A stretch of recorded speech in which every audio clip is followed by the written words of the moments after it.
Gilles de Rais. Um serial killer na Idade Média. Documentário criminal.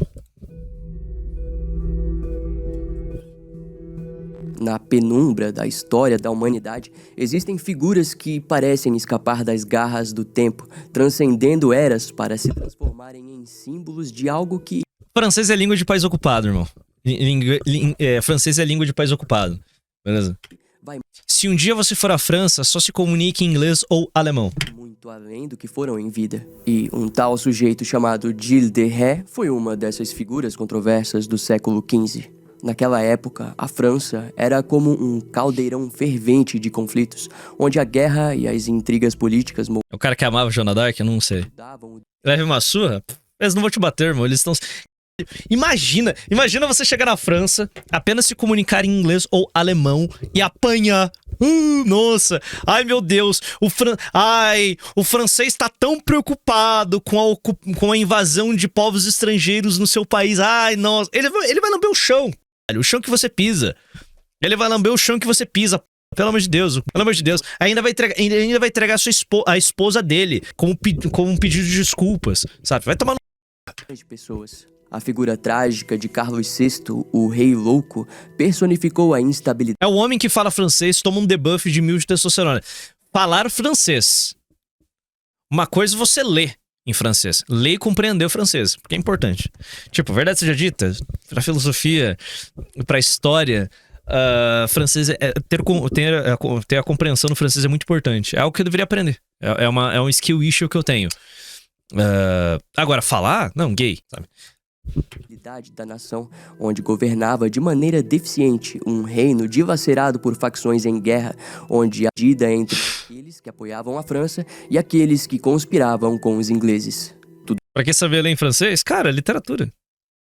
É lá que qualquer coisa que você queira. Tudo isso porque discutiam sobre quem era o verdadeiro e legítimo herdeiro do trono francês. E embora tivesse momentos de trégua, a Guerra dos 100 Anos continuava, marcada por alianças incertas. O rei Carlos VI era amado, mas era todos como um monarca fraco e destinado à queda, principalmente devido à sua loucura e mente conturbada. Dentro desse contexto, Gilles de Rais surgiu como um dos mais poderosos nobres de sua época. Sua vida foi marcada por feitos gloriosos no campo de batalha, onde lutou ao lado da lendária Joana d'Arc e por sua ascensão rápida à riqueza e ao poder. No entanto, foi o lado sombrio e sinistro de sua história que repercutiu, colocando seu nome entre os mais repudiados assassinos da história. Acusado de crimes inimagináveis, sequestro, tortura e assassinato de crianças, Gilles se tornou um nome infame. No decorrer dos séculos, as pessoas começaram a se questionar o que levou esse herói à desgraça. O que transformou Gilles de Rais de um líder militar respeitado... Eu nunca ouvi falar dele. ...um dos mais infames assassinos em série da história. A resposta para essa pergunta ainda é recheada de controvérsias. Curiosidade, é um vídeo extremamente bem produzido. Diga-se de passagem. Afinal, os poucos registros não fornecem evidências físicas conclusivas de sua culpa, e a verdadeira natureza de Gilles de Rais é difícil de discernir. Em uma era onde a verdade e a mentira eram tão maleáveis quanto o ferro quente nas mãos de um ferreiro, a linha entre o herói e o vilão frequentemente se confundia. A igreja, por si só, foi responsável pela morte de milhares. Não, esse cara é um excelente produtor de conteúdo. Mas não há como negar que desde o começo da humanidade, a ambição de um homem pôde... Ironicamente, que a série do Daryl Dixon, derivado de Walking Dead, boa parte da série dos personagens falam em francês, é bem boa. Porque The Walking Dead agora é na França. Para lugares terríveis. No episódio de hoje, vamos conduzir uma narrativa para dentro da vida do homem que a história, como um tribunal imparcial, condenou à infâmia e à morte. Ainda assim... Você faria tatuagem de pessoa chinesa? Ele faria. Eu não tenho problema com a tatuagem. Que a verdade sobre Gilles de Rais seja simples. Cara, bem produzido. A gente tá falando de YouTube brasileiro, irmão. Calma lá. Ele era apenas um homem buscando uma vida de hedonismo, mas que no caminho... Se você tem um videozinho minimamente visualmente agradável, uma narração ok e uma trilha sonora bem, sabe, um som uma narração perfeitamente compreensível apesar da trilha sonora. Porque sim, apesar da trilha sonora, porque as pessoas não sabem não sabem mexer com volume no YouTube brasileiro, muito jeca. É um vídeo bem produzido. A barra é bem baixa aqui.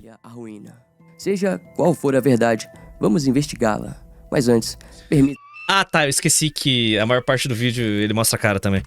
Valeu, tio do biscoito! R$10. E o único francês based não era francês. O único? O outro era Franco, né? Carlos Magno.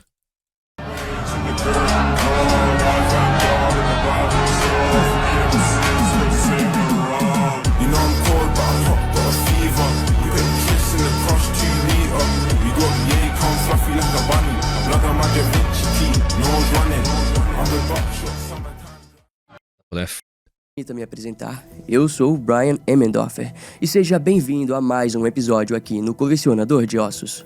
Gilles de Rais foi um homem simples, egoísta em busca de prazer ou um O brasileiro tem audição fudida com um barulho de favelado, por isso não sabe mexer com mixagem. Bom ponto, gostei da tese. Assassino. Talvez alguns de vocês encontrem a resposta para essa pergunta até o fim dessa narrativa.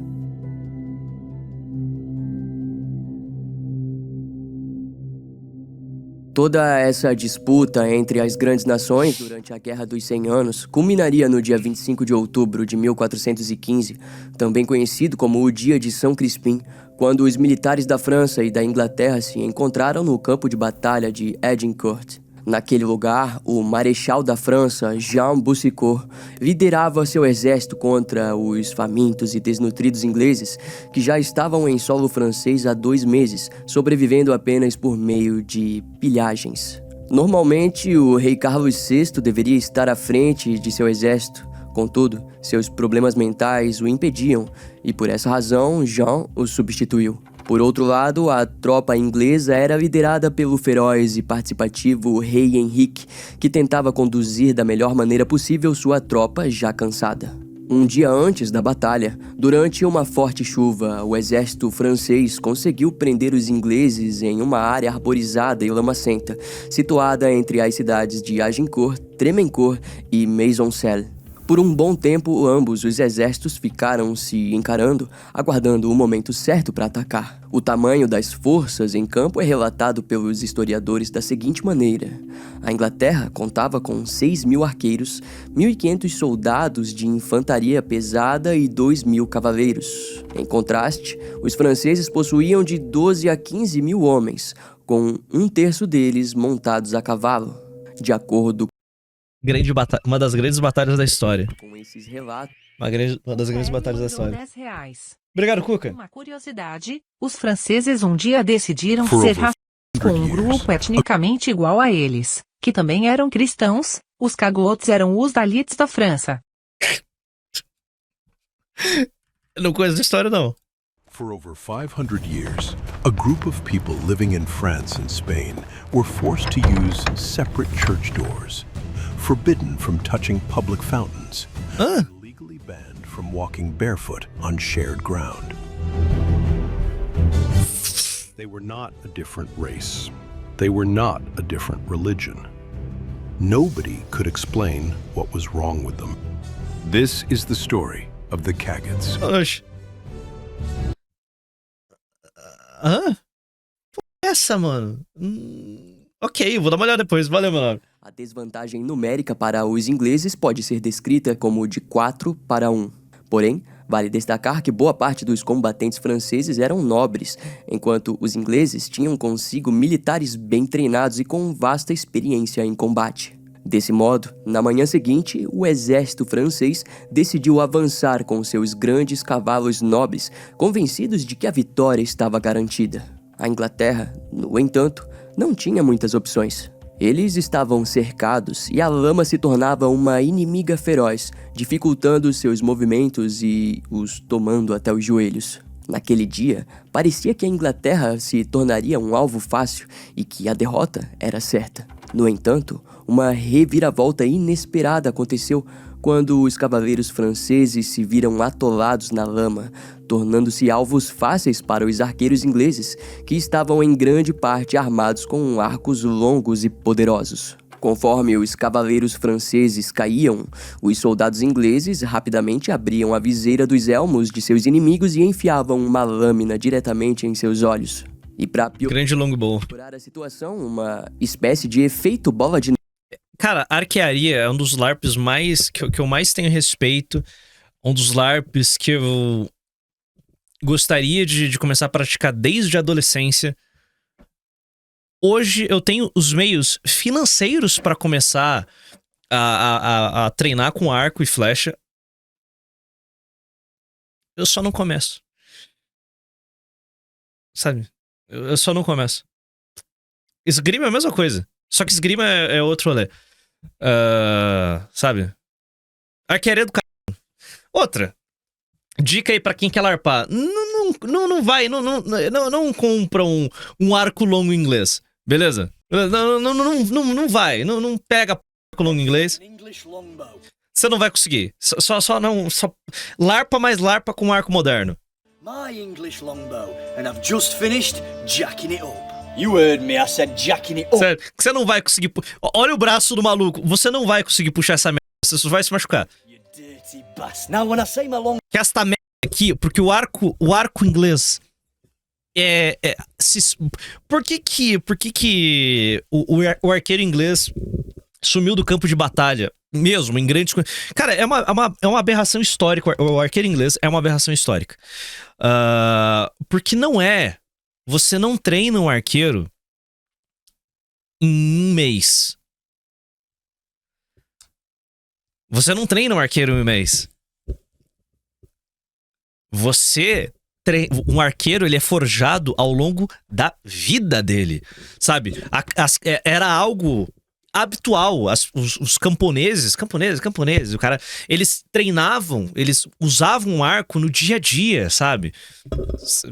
Eles utilizavam o arco no dia a dia, sabe? Em festas, em disputas, desde criança, caça. Eles utilizavam esses arcos no dia a dia. Eles se habituavam, treinavam. E com o tempo, quando eram convocados pra guerra, eles iam lutar com arco. E era a melhor arma do medievo. Era a arma mais poderosa do medievo. Só que é algo muito difícil. É algo muito difícil de você dominar. Então, cara, ele só desapareceu ao longo do tempo. Ele só desapareceu ao longo do tempo. Bestas eram muito mais fáceis de utilizar. Só que pra você recarregar uma besta... demora, porque é muito pesado. Um arco inglês não, você conseguia disparar 3 flechas por segundo. Eu fiz um exagero aqui, mas você conseguia disparar muitas flechas por minuto. Era muito rápido, sabe?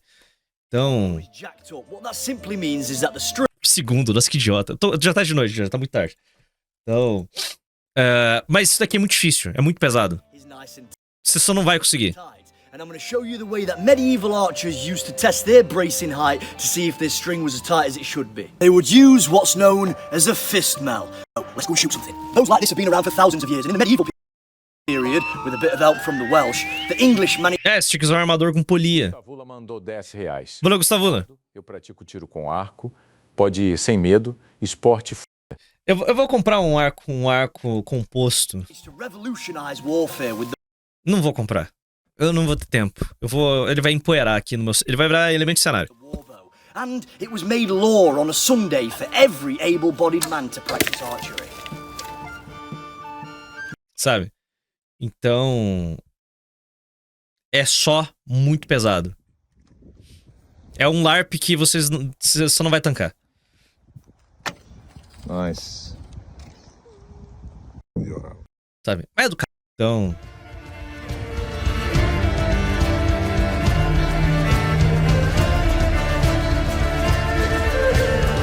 tipo, você não vai ter força pra puxar essa p também, tá ligado?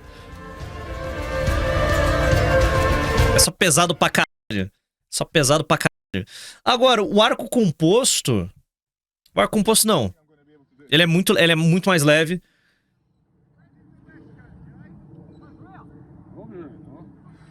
Ele é muito mais leve. Cara, vai tomar no cu. Tipo, esquece. Quer brincar com arco? Não compre um arco inglês. Depende do arco composto, sim. Eu não vou pegar um pesado pra c... porque eu sou um frango de merda e eu não tô treinado. Então...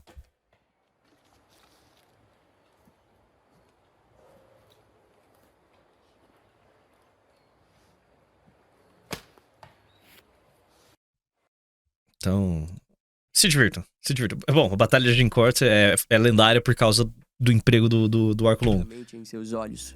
E para piorar a situação, uma espécie de efeito bola de neve se iniciou à medida em que os cavaleiros franceses avançavam, começando a pisotear uns aos outros.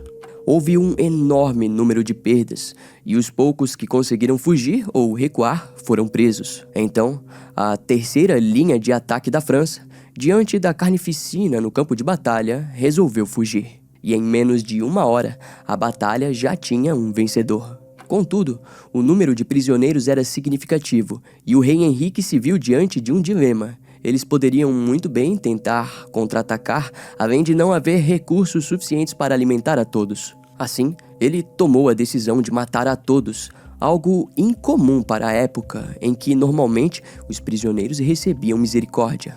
Como resultado, o campo de Agincourt terminou com... De uma pizza hoje, que pizza ruim. Tinha muito queijo, o animal que fez isso colocou primeiramente pepperoni, depois o quê? Nossa, cara, existem poucas experiências mais demoníacas que você pedir uma pizza e ela é uma pizza ruim. Isso é horrível, cara. Por isso que eu peço sempre do mesmo lugar. Eu sempre peço pizza do mesmo lugar, porque há um nível de consistência. Cara, puta, mano, pizza ruim é... cara... Porque, sabe, você tá comendo você come com ódio. Você come com nojo. Você não sabe, porque pizza, cara. Pizza é um tipo de alimento que você tem que... via de regra, ele só tem que ser bom. Ele só tem que ser muito bom. Acabou. Cara, é um lanchinho besta. Você tem uma expectativa. Não é a comida do dia a dia. É foda, cara.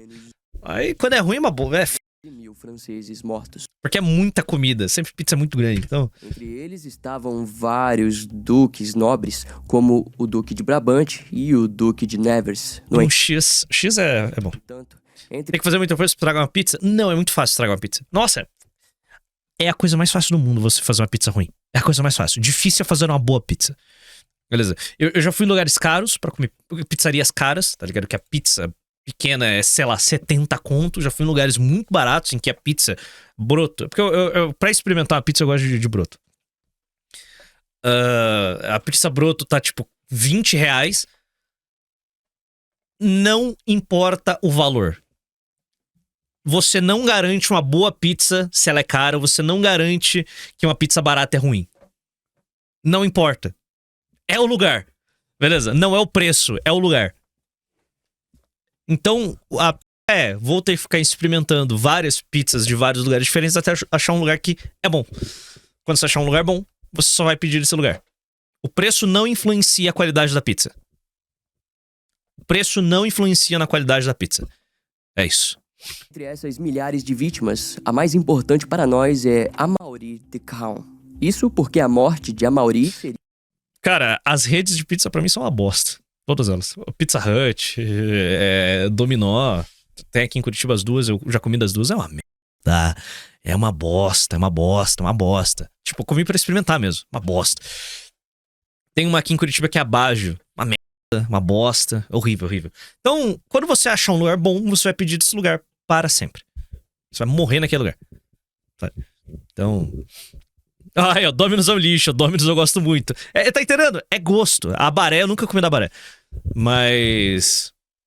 é foda. Seria a primeira das grandes perdas na vida de Gilles de Rais, o personagem principal desse episódio, que naquela Por que a gente tá falando de pizza nesse vídeo? época tinha apenas 10 anos e que estava a mais de 20 anos de distância de se tornar um dos piores assassinos. The John, a John Pizza. John Pizza é a minha favorita em Curitiba. Isso, John Pizza Co. É minha favorita aqui em Curitiba, é a que eu mais gosto. É a que eu mais gosto. Tem, vamos lá, 3 pizzarias que eu gosto em Curitiba. John Pizza, a Tomato e uma pizzaria bunda. O bar Pizza Bar que fica na Trajano Reis. Essas são as minhas favoritas. A John é R$40 uma broto. A Tomato vende pedaço e é coisa era muito cara, grande. E essa bar pizza é literalmente R$10 uma fatia. Maravilhosa. Sabe? Então, essas são as minhas 3 favoritas, as 3 que eu gosto. A primeira é uma lixão, mas eu gosto de lá. Eu gosto daquela merda. Eu não sei porquê. Então, essas são as pizzas aí que eu recomendo. Série da história. Pizza. Não, é Pizza Bar. Fica atrás do Reis, que é a rua de bares aqui. Certo o grau de contato que a Mauri tinha com seu sobrinho, mas é dito que sua perda seria Baixo 3 dedos. sentida nos anos seguintes. A partir desse momento. Não, a John é espetacular, velho. É espetacular. Tem Curitiba, obviamente, Maringá, Londrina, João Pessoa. Por que, tipo, completo. Nossa, caralho, que muito aleatório, mano. Tipo, não, tem Curitiba, Maringá, Londrina, João Pessoa.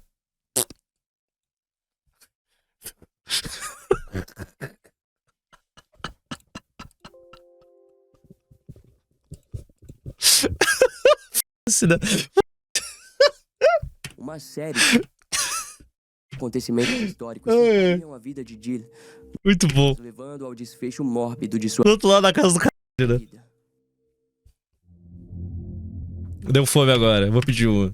Desse modo, agora, precisamos conhecer mais sobre as origens de Jill de Ré.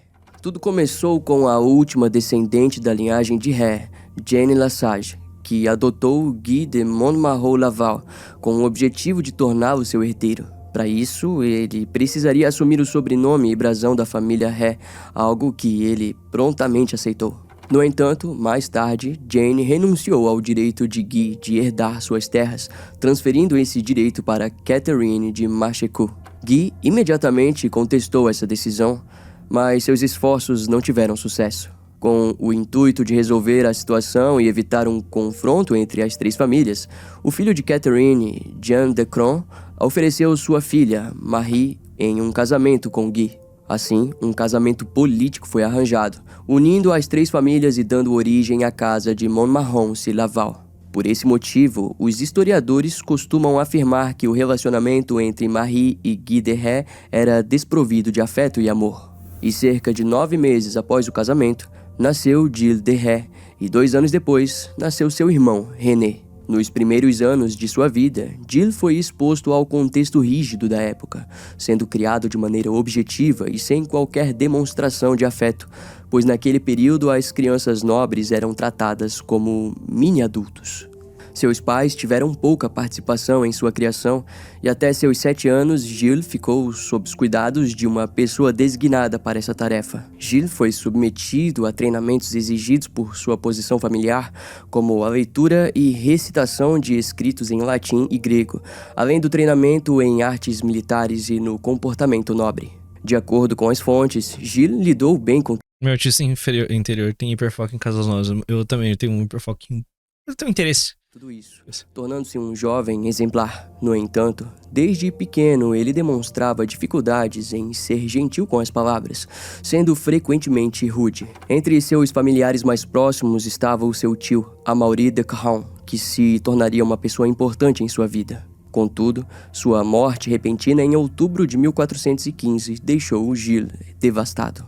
Naquele mesmo ano de 1415, sua mãe, Marie, também faleceu. Algum tempo depois, seu pai, enquanto caçava javalis nos arredores do castelo, foi atacado por um desses animais, recebendo um golpe doloroso e mortal. Sua morte foi lenta o suficiente para que tivesse tempo de informar a uma das pessoas presentes sobre como seus 2 filhos, Jill e René, deveriam ser criados. Guy de Ré deixou claro em seu testamento que desejava que seus filhos ficassem longe de outros familiares e que fossem enviados exclusivamente para os cuidados de seu primo, John Tournemine de la Jourdain.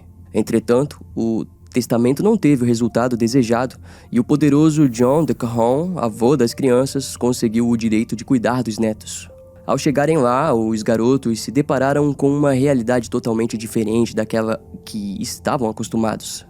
Enquanto no castelo de sua família eles haviam sido criados sob rigorosos treinamentos militares, educação moral, ética e religiosa, no castelo de seu avô, lorde das regiões de La Suze e Champtocé, eles foram deixados praticamente sem supervisão, sendo quase abandonados. John de Caron pode ser resumido como um dos homens mais ricos de sua época e do tipo que acreditava estar acima de tudo. Tanto é que uma das lições mais influentes na vida de Gilles seria exatamente essa. Alexandre. O herdeiro direto das riquezas de diversas linhagens e da família de Caron, seu avô deixava claro o tipo de homem que Gilles deveria se tornar. Para John de Caron, eles estavam acima da lei, pois poderiam ter o que quisessem do mundo e até mesmo mudar a lei conforme sua influência. Então, aos 14 anos, Gilles foi enviado pelo avô para Champtocé, onde atuaria como escudeiro. O objetivo era unir experiências de combate, e a Guerra dos 100 Anos oferecia um cenário perfeito para isso. Ao mesmo tempo, seu avô já havia arranjado um casamento para ele com Jeanne Paynel, filha do Lorde de Rambis, na Normandia. No entanto, a união das duas famílias poderia facilmente tornar a família de Caron a mais poderosa de toda a França, algo que foi visto como ameaçador pelo Parlamento de Paris, ao ponto de que eles proibiram o casamento. Em resposta, seu avô simplesmente arranjou outro casamento. Cadê o react? Não tô vendo? Tá. Tipo, o que eu tenho a adicionar? Nada aqui. Boa noite, Flávio. Com Beatriz de Rohan, sobrinha do Duque de Borgonha. Mas Eu vou trabalhar. React a Lanzoca. Baixou a Lanzoca agora. o casamento, por algum motivo, não aconteceu. Alguns anos mais tarde, aos 16 anos, Gilles viria a cometer o seu primeiro crime ao simplesmente sequestrar sua prima, Catherine de Thouars, filha de Milet de Thouars, cujas terras em Poitou eram próximas às terras da família de Ré. Obviamente, o sequestro foi visto de maneira grosseira. Isso aqui é errado, matar errado, né? E 3 homens partiram em busca da garota.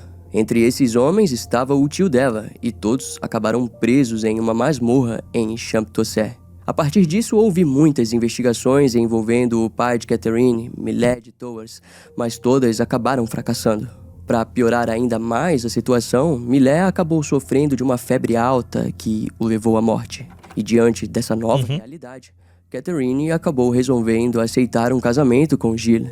Aparentemente, os homens presos É uma forma não muito agradável de conseguir uma esposa. foram soltos, mas por algum motivo nunca se recuperaram totalmente. Live gravada.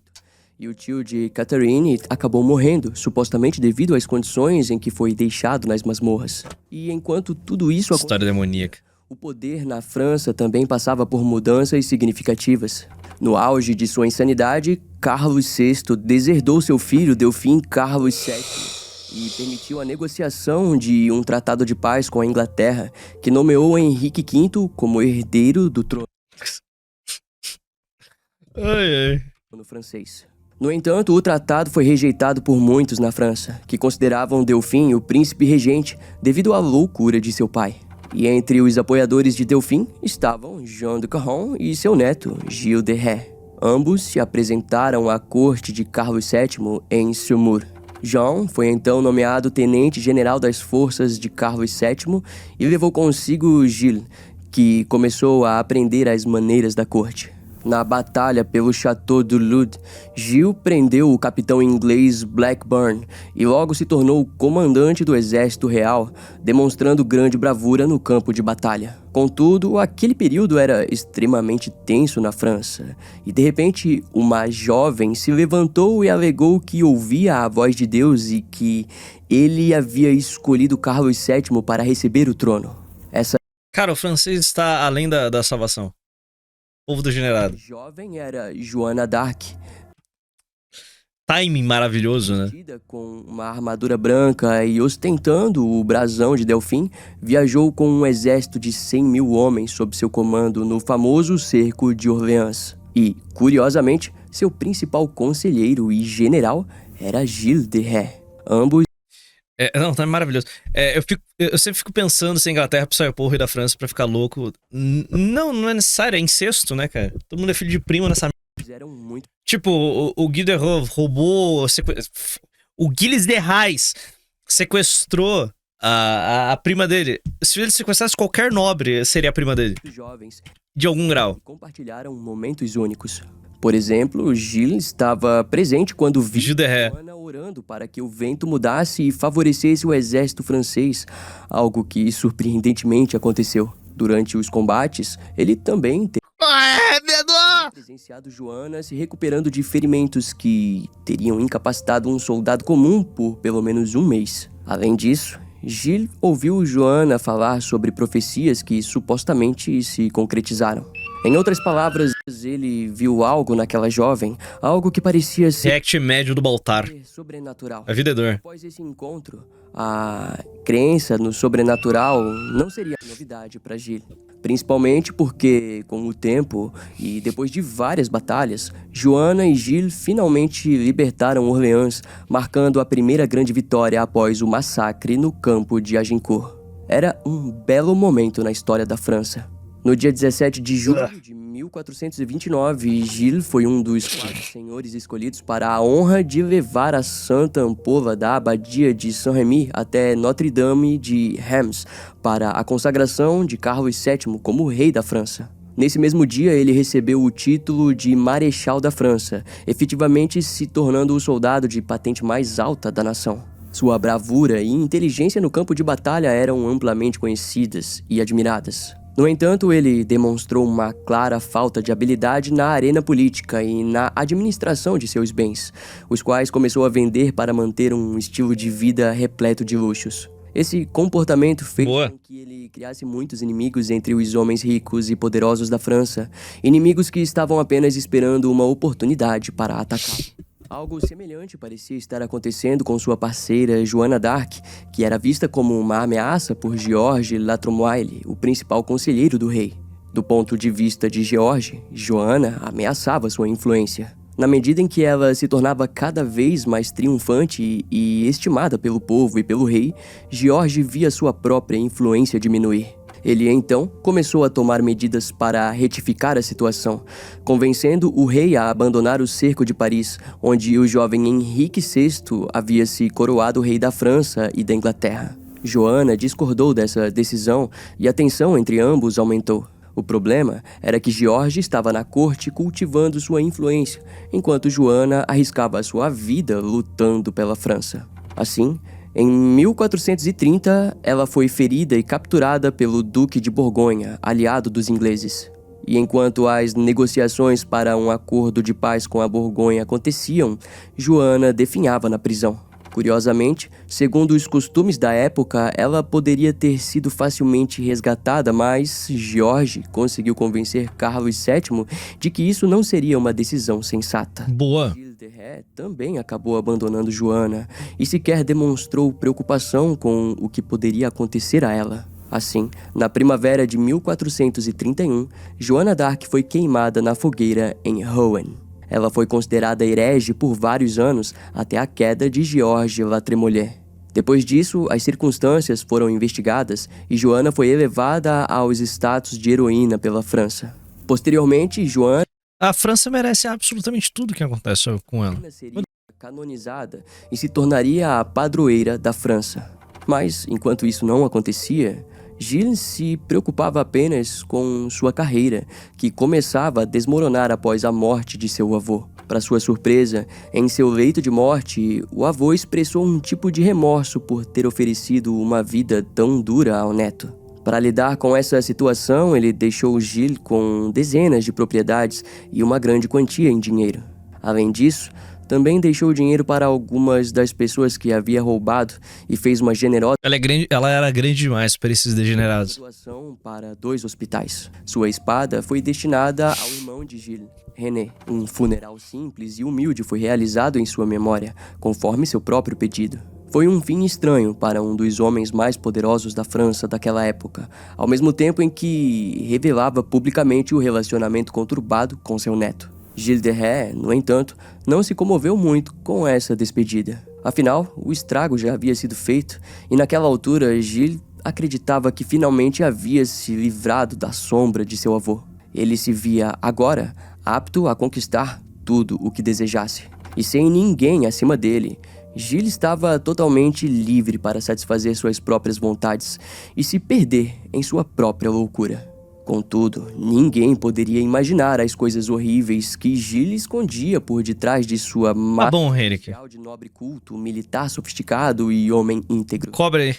Gilles começaria, então, a trilhar seus primeiros passos em sua onda de crimes que mancharia o sobrenome de sua família para sempre. Diferente de sua antiga companheira Joana d'Arc, Gilles seria lembrado pela história como um monstro diabólico e mortal.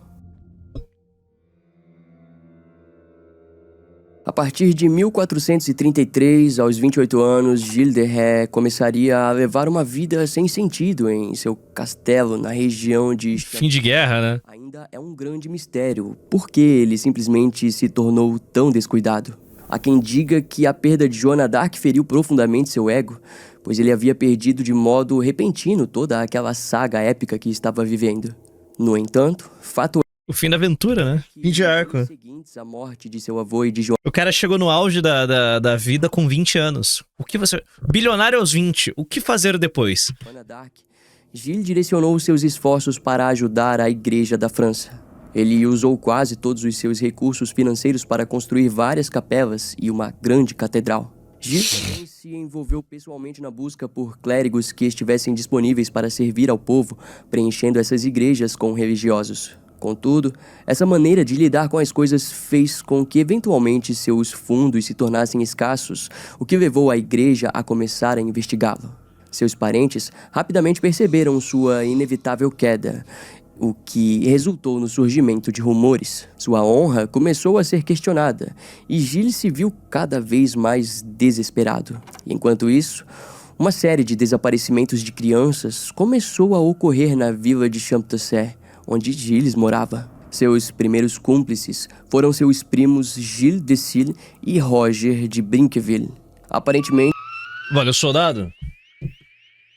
Sou de Imperial da Áustria mandou R$10. Obrigado, meu querido. Pardo, aproveitando o tema do vídeo, eu te mandando de novo o texto sobre Santa Joana que lancei em fevereiro. Nele detalhei bem sobre como foi a traição, captura, julgamento, execução e posterior revisão do julgamento pela Santa Sé. Foi uma sujeira do caralho o que os ingleses fizeram para condenar ela.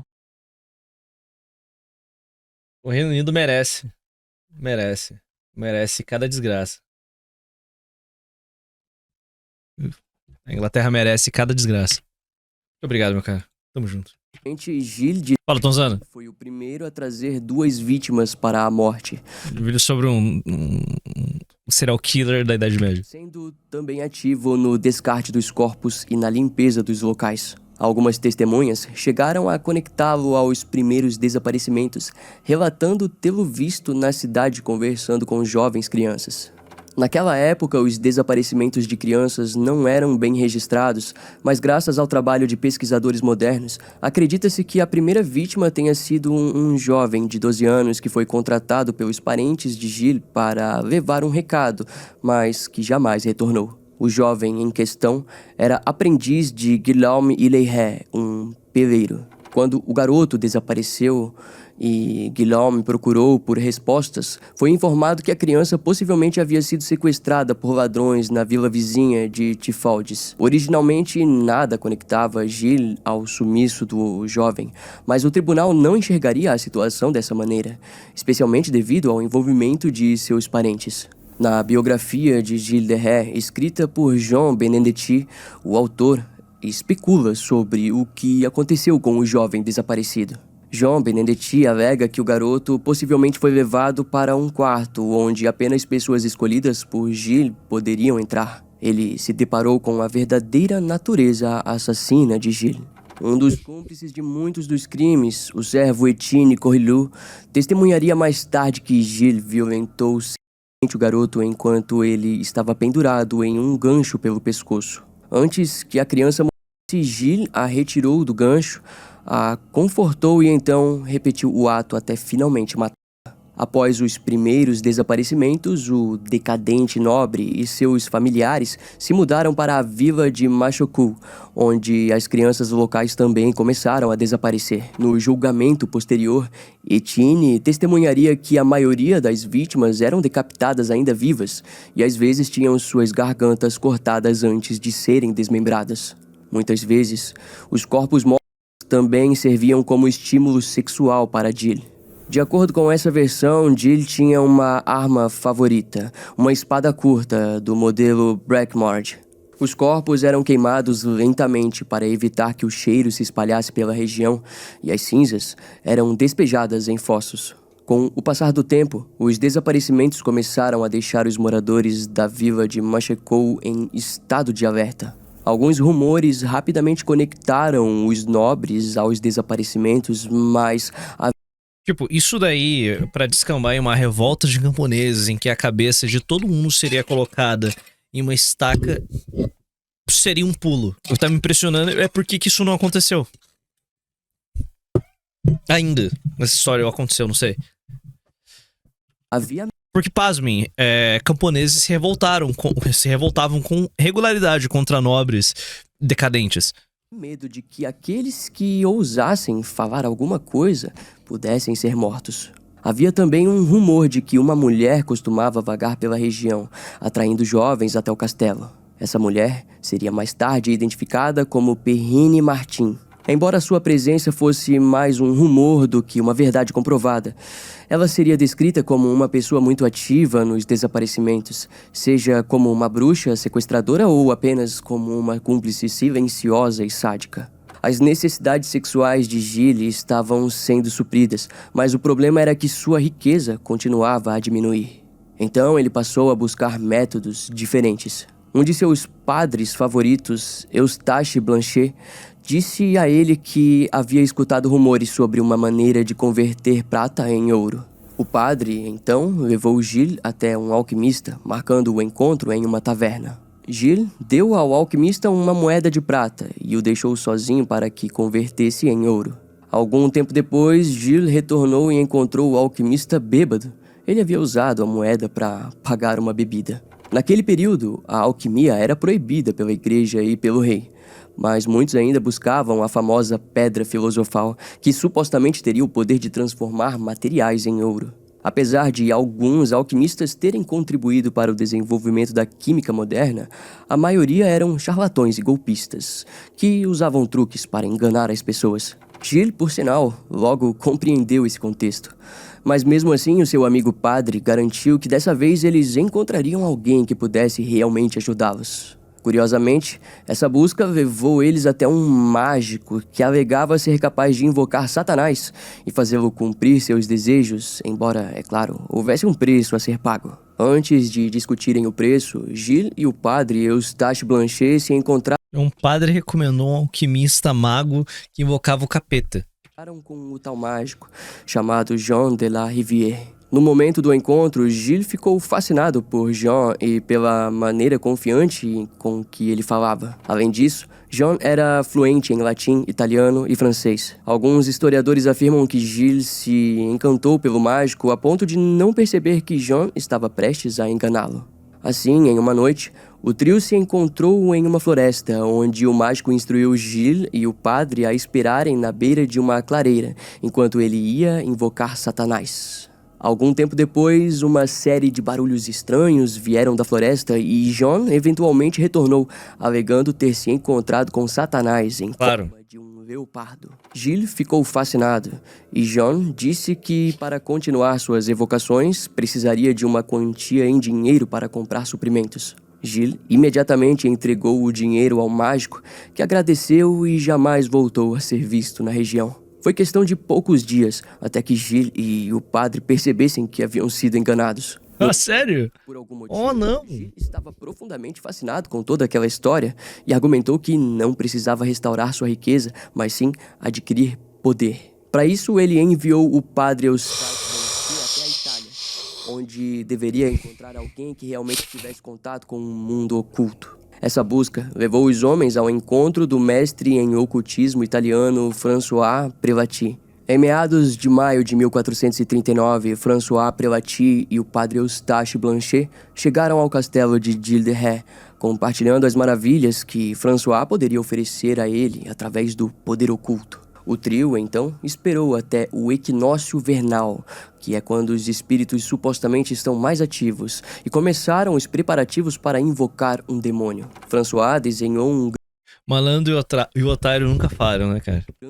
É a grande constante histórica. no chão, traçou cruzes dentro dele junto com vários outros símbolos e instruiu que ninguém presente na cerimônia fizesse o sinal da cruz. Naquele período, Gilles carregava consigo um livro de capa de couro com letras vermelhas que supostamente teriam sido escritas com sangue humano. François conduziu toda a invocação, que durou pouco mais de 2 horas. No entanto, o tal demônio não apareceu. Mesmo assim, as tentativas continuaram. E em um determinado momento, uma mudança climática aconteceu, com chuvas e trovões cercando a vila. Há quem diga que aquilo foi uma coincidência, mas François, diante da oportunidade, elevou seu ritual a outro nível. Ele, então, disse a Gilles de Retz que Baron, o demônio que havia invocado, pedia sacrifícios de coração, olhos e órgãos de uma criança. E Gilles atendeu a esse pedido, trazendo todos esses restos. Nos dias seguintes, as experiências foram se intensificando, e frequentemente François pedia para ficar sozinho na sala. No entanto, de modo geral, nada acontecia. Nenhum demônio chamado Baron surgia diante de Gilles. Com o tempo, Gilles se viu frustrado e totalmente falido. Um dia, ele havia sido um nobre culto, inteligente, com pequenos problemas financeiros, além de ser um militar renomado e até então um homem decente. Porém, naquele momento, Gilles começou a não se importar mais com nada, como se seus títulos e riquezas já não significassem mais nada. Ele apenas decidiu abraçar sua escuridão, enquanto as pessoas ao seu redor se aproveitavam do pouco que ainda restava de suas riquezas e privilégios.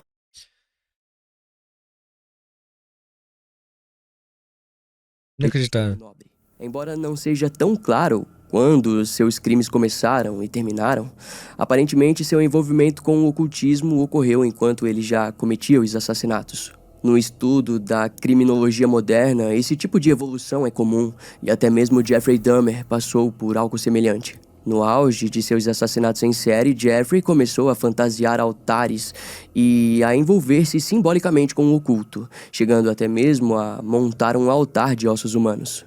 Esse tipo de evolução macabra geralmente acontece quando o criminoso começa a perder o controle de sua vida cotidiana e os assassinatos se tornam a coisa mais importante em sua existência. E isso é resultado da busca incansável por mais poder e controle. Além de Eu falei pra vocês, eu assisti recentemente a primeira temporada e a única temporada de True Detective. Literalmente esse é o plot. uma extensão da Esse é todo o plot. Assassinatos ritualísticos. busca pelo prazer mórbido. Em outras palavras, essa evolução funciona como um motor que os motiva a cometerem mais crimes, mesmo sabendo que estão afundando cada vez mais em um lugar desesperador e sem sentido. É nesses momentos que, muitas vezes, suas quedas começam a se tornar visíveis, e com Gilles de Retz não seria diferente. Naquela altura dos assassinatos, Gilles de Retz não parecia ter medo de nada, exceto de seu irmão mais novo, que agora Brother, a série tem 10 anos. Se vira. dava o nome Se vira. de René de la Suze. René mudou seu nome após a morte de seu avô, assumindo o controle e a administração das riquezas da região de La Suze. Essa nova postura de René deixava Gilles receoso, pois seu irmão vinha lutando para impedir que Gilles tivesse acesso à fortuna da família já há algum tempo. René até conseguiu uma ordem judicial proibindo Gilles de vender mais propriedades pertencentes a eles. Embora o relacionamento entre os irmãos não fosse violento, era tenso o suficiente para que Gilles evitasse René ao máximo. Algumas pessoas dizem que René e sua família sempre souberam É porque as outras são uma bosta. das coisas terríveis que estavam acontecendo, mas resolveram não acusá-lo. Não se sabe se isso é verdade ou não, mas fato é que quando Gilles soube que René estava vindo visitá-lo, ele entrou em pânico. René aparentemente estava assumindo uma posição de controle, desejando restringir os atos incontroláveis de seu irmão em nome de toda a família. E diante da iminente chegada de René e do que ela poderia significar, Gilles ordenou que seus cúmplices se livrassem de cerca de 40 restos de crianças que eram mantidos no castelo. Diversos funcionários relataram ter visto os cúmplices descartando os corpos. Na verdade, há quem diga que o cenário era simplesmente aceito, afinal, todas aquelas crianças eram pobres e esquecíveis, e lutar por elas não resultaria em nada, além de suas próprias mortes. E enquanto essa limpeza era realizada, Gilles simplesmente congelou diante da presença de seu irmão e tentou mantê-lo afastado de tudo o que estava acontecendo em seu decadente castelo. Seus servos aproveitavam para, nas sombras, descartar outras evidências, como produtos de magia negra e utensílios de alquimia. Com isso, René estava vendo em seu irmão um homem caído, impotente e talvez até mesmo louco. De fato, naquela altura... Devo concordar. É um homem que percebeu rápido, né, que o irmão dele tinha se degenerado a tal ponto. Gilles não tinha aliados reais e a igreja estava de olho em suas ações, assim como em suas terras e campos. De certo modo, todos ao redor estavam aguardando o momento certo para atacar Gilles, como se ele fosse um animal raivoso que, apesar de um dia ter sido grande, agora estava enfraquecendo cada vez mais. Até que, por uma espécie de desespero, Gilles cometeu um ato insano.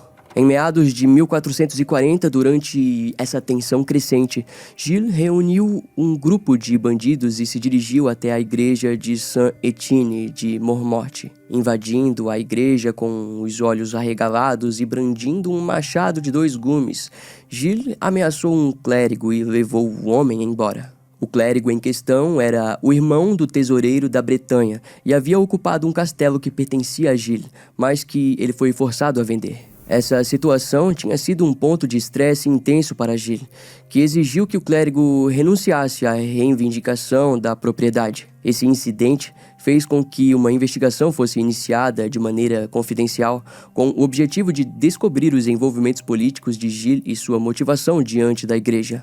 Contudo, os investigadores acabariam descobrindo algo ainda pior.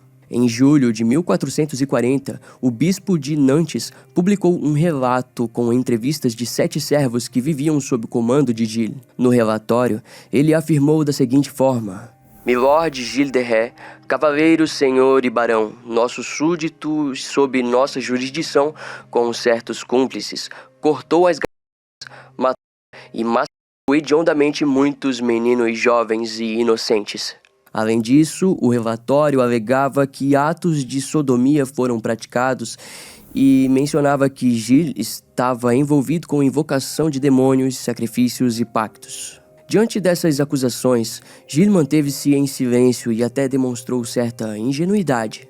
Há quem diga que isso aconteceu devido ao alto status que ele acreditava ainda possuir, como marechal da França e maior militar do rei, ou seja, ele acreditava que ninguém ousaria acusá-lo de heresia ou assassinato. Alguns de seus cúmplices, no entanto, não estavam tão confiantes. Seu primo, Gilles de Sille, e outro cúmplice, tendo guardado dinheiro para tal situação, imediatamente fugiram e desapareceram na história. Eles sempre estiveram cientes de que isso poderia acontecer e apenas sugaram o máximo que conseguiram de Gilles antes de escaparem. E apesar disso, muitas pessoas ainda permaneceram ao lado de Gilles. Até que, no dia 14 de setembro de 1440, o bispo Malestoir emitiu um mandado de prisão para todos eles. Em uma carta a todas as autoridades eclesiásticas sob sua jurisdição, ele ordenou que encontrassem Gilles de Rais, o prendessem e o levassem para Nantes para enfrentar um julgamento. No dia seguinte, os homens do duque da Bretanha chegaram aos portões do castelo de Machecoul e levaram Gilles e seus servos sob custódia. Ele foi levado para Nantes, onde compareceu pela primeira vez perante o tribunal para responder às alegações sobre seu ataque à igreja de Saint-Étienne. Curiosamente... ele caiu por querer brincar de satanismo. Bom, vamos lá. Vocês notaram, ele tinha ele tinha um foco muito claro, ele tinha um padrão de assassinatos. Ele não atacava meninas. A transcrição dessa Né? Note-se padrões nas ações desse filho da... audiência não faz absolutamente nenhuma menção Ele perdeu, ele destruiu tudo e não conseguiu falar com o demônio. a qualquer assassinato ou envolvimento sobrenatural. No entanto, seria apenas uma questão de tempo até que esses casos começassem a ser discutidos e a proporção dos crimes de Gilles se tornasse amplamente conhecida por toda a França. Alguns dias após ter sido levado sob custódia, Gilles de Rais foi mantido preso enquanto o inquérito sobre seus crimes era rigorosamente investigado. O juiz-chefe da Bretanha, Pierre de l'Hôpital, entrevistou diversas famílias de crianças desaparecidas na região de Machecoul, e as histórias relatadas eram, em sua maioria, perturbadoras. Uma mãe contou ao juiz que foi coagida por um dos servos de Gilles, identificado como Poitou, a entregar seu filho sob a promessa de que ele seria cuidado e educado. Sem condições de oferecer o mesmo ao menino, ela concordou e no dia seguinte preparou o filho para ser levado, mas logo se arrependeu e pediu que ele fosse devolvido. Gilles aparentemente ignorou o pedido e ela jamais voltaria a ver o filho. Ao todo, foram 10 famílias que culparam Gilles por ter sequestrado seus filhos. Essas famílias descreveram Gilles de Rais como um verdadeiro monstro. As investigações foram extensivas, e em questão de um mês, os juízes da Bretanha acusaram o nobre de 34... Não, eles não fazem... Cara, não haveria vista grossa, mesmo se não houvesse satanismo. Beleza? Mesmo se não houvesse satanismo, não teria vista grossa. monstro. As investigações foram extensivas. Existem crimes que mesmo a nobreza não conseguia se livrar. Bom, aqui tem um exemplo, certo?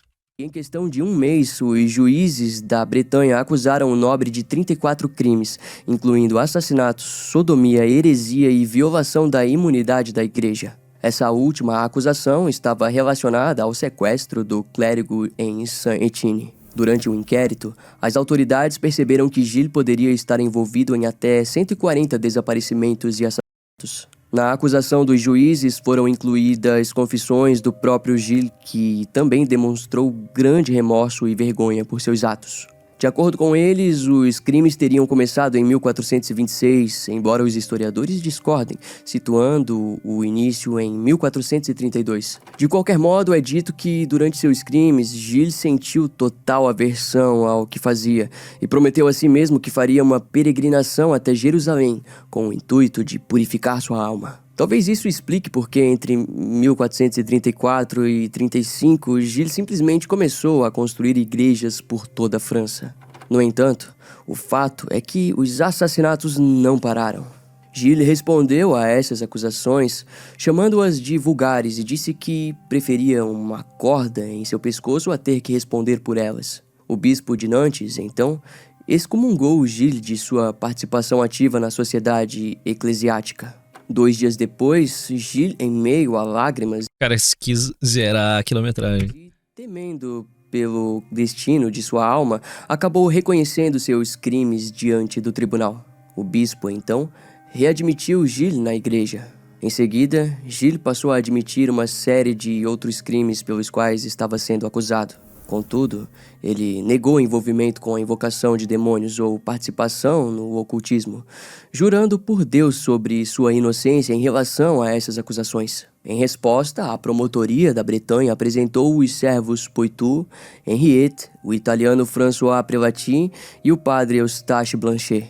Todos os 4 garantiram que Gilles de Rais havia realmente tentado conjurar uma entidade maligna.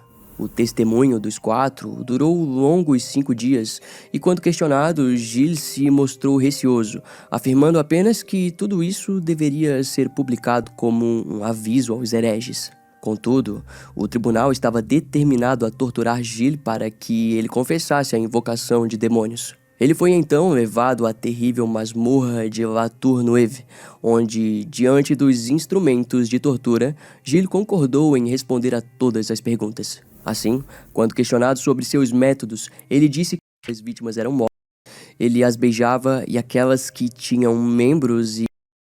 Ele foi levado à masmorra e... Vai falar por bem ou vai falar por... e cabeças mais bonitas eram levantadas para que ele pudesse admirá-las, até que mandava cortar seus corpos cruelmente e se deliciava com a visão de seus órgãos internos. Em outros momentos, ele se sentava sobre seus estômagos, sentia prazer em vê-las morrer e ria. Diante do bispo Jean Préjean e de Pierre de l'Hôpital, Gilles garantiu que era o único envolvido nos assassinatos. De acordo com ele, seus crimes foram cometidos por suas próprias ideias e fantasias, apenas para seu prazer e deleite carnal. Algumas fontes indicam que sua ênfase nesse ponto se deve ao fato de que na época o assassinato de pessoas pobres não era considerado tão grave quanto os crimes contra a igreja. Em outras palavras, se os juízes eclesiásticos acreditassem que ele cometeu os crimes como um sacrifício a Satanás, então sua vida estaria perdida. Caso contrário, ainda haveria a chance de que ele pudesse ser perdoado pelos assassinatos de simples camponeses. Contudo, essa esperança foi esmagada quando o italiano François Prelati foi levado para confessar seus crimes ao lado de Gilles, e ambos descreveram um momento em que colocaram a mão, o coração e os olhos de em um recipiente na tentativa de invocar um demônio. François acabou sendo condenado e sentenciado à prisão perpétua. Mais tarde, ele escaparia e voltaria à sua vida de envolvimento com o oculto, mas seria preso novamente e acusado de heresia. Mas, dessa vez, ele acabaria enforcado. Gilles seguiu com o seu processo e a igreja o excomungou, algo que foi visto como um desprezo total pelo nobre.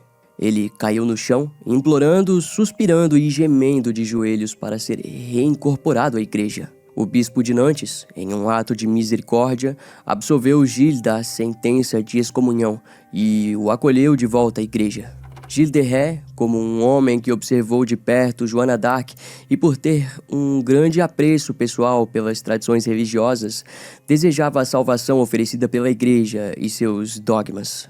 Em outras palavras, ele aceitava a morte, mas desejava ser enterrado em solo sagrado. No final, o veredito foi a sentença de morte para Gilles de Retz, seu servo Poitou e Henriette. Eles seriam enforcados e seus corpos queimados até virarem cinzas. Gilles pediu permissão para morrer primeiro, de modo a dar um bom exemplo a seus servos, e seu desejo foi concedido. Gilles de Retz e seus cúmplices foram para a forca no dia 26 de outubro de 1440. Antes de sua execução, Gilles fez um longo sermão para a grande multidão reunida para o evento, falando sobre os males da juventude descontrolada. Ele admitiu seus pecados para a multidão, exortando-os a criar seus filhos de forma rigorosa e a serem fiéis à igreja.